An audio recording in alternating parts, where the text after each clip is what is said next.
Hello, welcome back to the channel.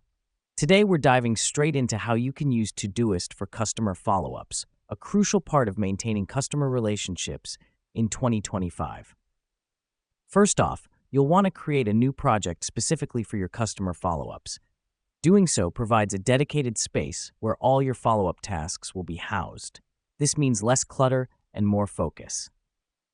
Now that we've done that, let's move on to creating tasks for each customer follow-up. Be sure to include the customer's name and any specific details about the follow-up in the task title. This helps us because it ensures that no detail is missed and every follow-up can be as personalized as possible. Next up, we can't forget to set a due date for each task. This is where Todoist really shines. Let me explain why this matters. By setting a due date, you're effectively setting a deadline for yourself to complete the follow-up. This helps in keeping you on track and ensuring that no customer is overlooked. Now here's what's happening behind the scenes when you add labels to your tasks.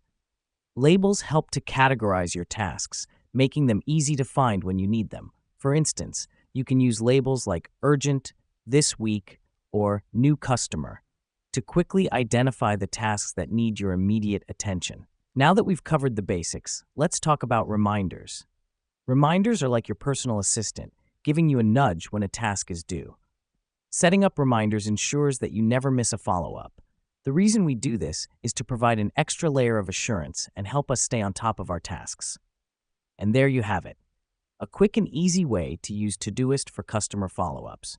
With a dedicated project, clearly titled tasks, due dates, labels, and reminders, staying on top of customer follow-ups has never been easier.